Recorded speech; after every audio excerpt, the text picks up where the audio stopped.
पंढरपूर शहर पोलिसांनी तांत्रिक विश्लेषण, सीसीटीव्ही फुटेजची तपासणी आणि सखोल तपासाच्या आधारे चोरी व घरफोडीचे 3 गुन्हे उघडकीस आणत तब्बल 9,30,000 रुपयांचा 100% मुद्देमाल हस्तगत केला आहे. या कारवाईत एकूण 67.499 ग्रॅम वजनाचे सोन्याचे दागिने जप्त करण्यात आले आहेत.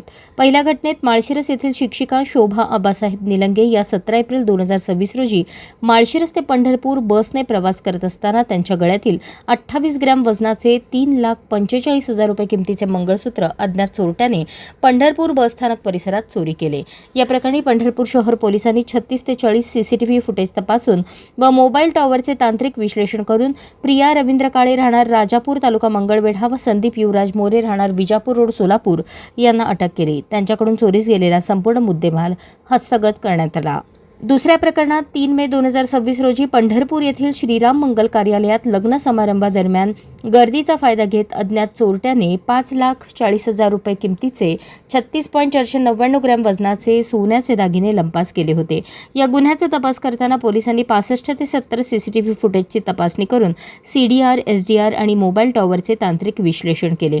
या तपासात संदीप युवराज मोरे याचा सहभाग निष्पन्न झाला असून त्याच्याकडून चोरीस गेलेले सर्व सोन्याचे दागिने जप्त करण्यात आले. तिसऱ्या घटनेत अहिल्यानगर जिल्ह्यातील स्वाती भारत डुकरे या 27 जून 2026 रोजी पंढरपूर बसस्थानकावर बसमध्ये चढत असताना गर्दीचा फायदा घेऊन त्यांच्या गळ्यातील 45,000 रुपये किमतीचे 3 ग्रॅम वजनाचे मिनी मंगळसूत्र चोरी करण्यात आले. या गुन्ह्याचा अवघ्या 24 तासात छडा लावत पोलिसांनी 40 ते 45 सीसीटीव्ही फुटेज तपासले. यामध्ये चांदणी हिरू भोसले राहणार माळवडी वडगाव गुप्ता जिल्हा अहिल्यानगर हिला ताब्यात घेऊन चोरीस गेलेला संपूर्ण मुद्देमाल हस्तगत करण्यात आला.